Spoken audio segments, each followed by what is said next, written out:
Jaitapkar builders and developers 20 वर्षांपासून गृहस्वप्न साकार करणारं एक नातं विश्वासाचं। डिगस सकल मराठा समाजाच्या वतीने डिगस माध्यमिक विद्यालय डिगस येथे मराठा समाज दाखला नोंदणी कॅम्प आयोजित केला होता। या नोंदणी कॅम्पला ग्रामस्थांचा उत्स्फूर्त प्रतिसाद लाभला। डिगस पंचक्रोशीतील ग्रामीण भागातील विद्यार्थ्यांना एकाच ठिकाणी आणि कमी खर्चात मराठा समाजाचा दाखला मिळावा यासाठी डिगस सकल मराठा समाजाच्या वतीने कॅम्प आयोजित करण्यात आला होता। या कॅम्पमध्ये डिगस गावातील ग्रामस्थांनी उत्स्फूर्त सहभाग घेत आपली नाव नोंदणी केली। मराठा समाज जिल्हा समन्वयक ॲडव्होकेट सुहास सावंत यांच्या हस्ते या कॅम्पचे उद्घाटन करण्यात आले।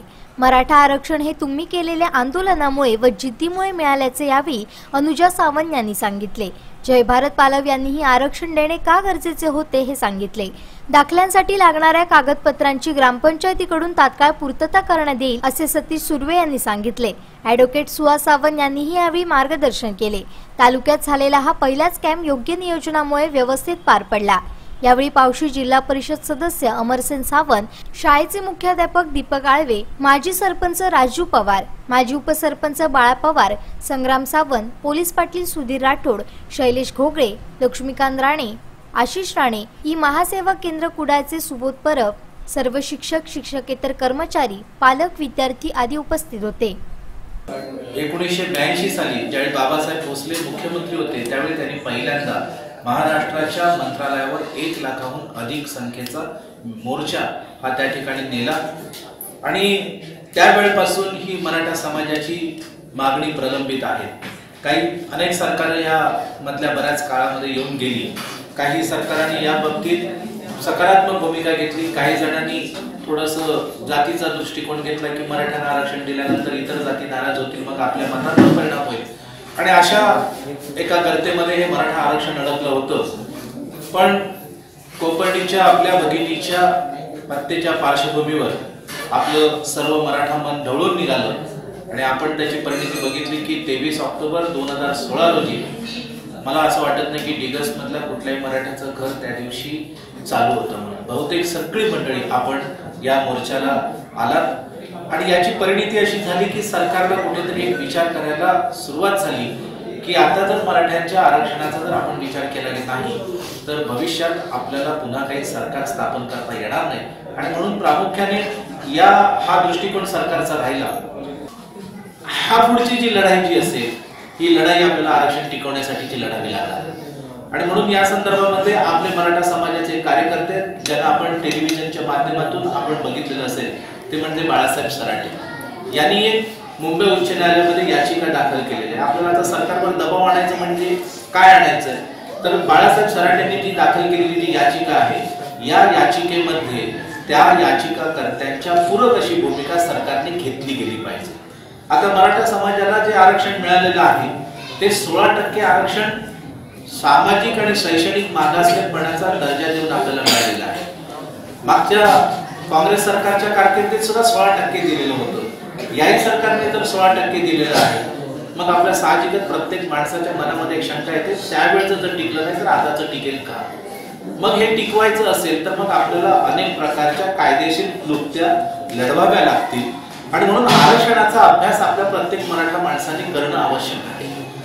16% जर कमी झालं तर ऑटोमॅटिकली आमचं 16%चं आरक्षण हे 50%च्या मर्यादेच्या आत येईल आणि मग जे आमदारांनी चूक केलेली आहे ती चूक अशी न्यायालयीन लढ्याच्या मार्फत आपण दुरुस्त करून घेऊ शकतो। पण हे केव्हा शक्य आहे की सरकारने या बाळासाहेब सराटेंच्या याचिकेला न्यायालयामध्ये पूरक भूमिका घेतली पाहिजे। प्रत्येक गोष्टीला मागे राहावं लागायचं तर आपण मराठा आहोत, पण त्यासाठी आपण सर्वांनीच आंदोलन केली, मोर्चा केला, अनेक ठिकाणी आपण सहभागी झालो सर्वजण आणि त्याचे नेतृत्व करणारे आपल्या कुडाळ तालुक्यातील महासंघ सिंधुदुर्ग जिल्हा हे अध्यक्ष ॲडव्होकेट सुहास सावंत यांच्या नेतृत्वाखाली आपण त्यांना साथ दिली आणि त्यांच्या आणि आपल्या सर्वांच्या अथक प्रयत्नाने आपण आज आपल्याला हे मराठा समाज तर्फे आरक्षण जात प्रमाणपत्र मिळत आहे। आणि शेवटी बऱ्याच जणांनी असं सांगितलेलं होतं की एवढा प्रयत्न करून काही होणार नाही, मराठा आरक्षणासाठी आर्थिक निकष लावले जावेत आणि वेगवेगळ्या म्हणजे पद्धतीने बोललं जात होतं की एवढ्या मराठा समाज आमचा जास्त आहे त्यामुळे कदाचित आम्हाला ते मिळणार नाही। पण बऱ्याच वेळा असं बघितलं आहे की आपले मराठी मुलं जी आहेत ती मागे कशात पडतात, तर त्यांना अभ्यास असून किंवा गुणवत्ता असूनही त्यांना कोणत्या क्षेत्रामध्ये ॲडमिशन मिळत नाही किंवा नोकरीच्या ठिकाणी नोकरी मिळत नाही. त्यामुळे त्यांचा बऱ्याच वेळा असं होतं की ते बेरोजगार राहतात आणि त्यामुळे त्यांचा सगळ्या वृत्तीतून म्हणजे आपल्या काय करावं तर आपण म्हणजे निरुत्साही होतात. त्यामुळे आता ह्या गोष्टीमध्ये त्यांना एक प्रकारचं प्रोत्साहनच मिळालेलं आहे. त्यामुळे ह्या गावामध्ये आता हा कॅम्प सुरुवातीला इथे उपलब्ध करून दिलेला आहे, जेणेकरून तुम्हाला याचा फायदा मिळेल आणि तुम्ही तो फायदा सर्वांनी लाभ घ्यायचा आहे. बरेच जण इथे कागदपत्र नसल्यामुळे ही मागे जात आहेत, पण तरी सुद्धा जे कागदपत्र फक्त 1967चा जो दाखला आहे तो काही जणांना मिळालेला नाही आहे, त्यांचं त्या कागदपत्रासाठी मेन हा राहिला तर बाकीचे कागदपत्र आपल्या ग्रामपंचायतीत वगैरे मिळतातच. त्यामुळे त्याचा लाभ तुम्ही सर्व ग्रामस्थ पालक जे आहेत त्यांनी घ्यायचा आहे आणि आपल्या मुलांच्या शिक्षणासाठी किंवा पुढच्या नवीन ॲडमिशनसाठी त्याचा उपयोग तुम्हाला होणार आहे. त्यांना जे आपले सरकार सेवा केंद्राचे जे कर्मचारी जे आहेत त्यांना सांगू इच्छितो, जर समजा माझ्या सहीमुळे काय तुम्हाला पोरे वगैरे दाखले जर आले असतील तर तुम्ही घेऊन ठेवा, मी येणार पुन्हा एक तासाने येतो, पुन्हा सही वगैरे करून घेतो.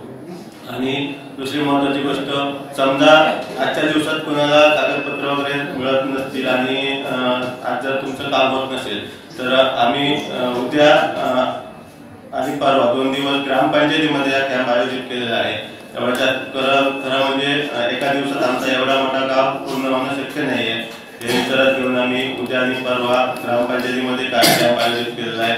ज्यांना आज संधी मिळत नसेल त्यांनी उद्या आणि परवाचा दिवस साधून त्यांना आपल्या इथे काम करून घेणं, कुणापर्यंत जाण्यापेक्षा तिथल्या तिथे काम करून घ्या आणि या कार्यक्रमाचा सर्वांनी फायदा घ्या. आता मॅडमने म्हटलं की दाखल्यामुळे मुख्यमंत्री कागदपत्रामुळे राहते. बिगर मागास हायस्कूल मध्ये गेल्यानंतर आयुष्याला माहित असेल, यापूर्वी मराठी शाळेतला दाखले येताना मराठा म्हणूनच आलेले होते, पण हायस्कूल मध्ये इंग्लिश नामांकन झाल्यानंतर बिगर मागास असं त्या ठिकाणी लिहिलं गेलं. अशाच प्रकारे आयुष्य असेल ना. त्यामुळे पूर्वीचा दाखला हायस्कूल मधून किंवा मराठी शाळेमधून घेतला ते 67% दाखला आपल्याला मराठा म्हणून मिळेल. आता तावडे साहेबांचं तसंच एक आहे, बिगर मागास आहे, कणकवलीचे मुख्यमंत्री हायस्कूल आहे आणि त्यामध्ये बिगर मागास लिहिलेलं आहे. मग त्या ठिकाणी मराठी शाळेच्या दाखल्यामध्ये मराठाच असेल, पण हायस्कूल मध्ये गेल्यानंतर त्यावेळी फक्त कसं होतं, एक बीसीच फक्त होतं, ओबीसी नव्हतं त्यावेळी आरक्षण. त्यानंतर ओबीसी झालं, त्यानंतर वेगवेगळे आरक्षणाचे दाखले द्यायला शाळेतनं चालू झाले. सगळ्यांनाच बिगर मागास पूर्वीचं लागलेलं आहे. मराठी शाळेमध्ये आपल्याला उपलब्ध होईल. आपण सर्वांनी या जास्तीत जास्त याचा फायदा घ्यावा.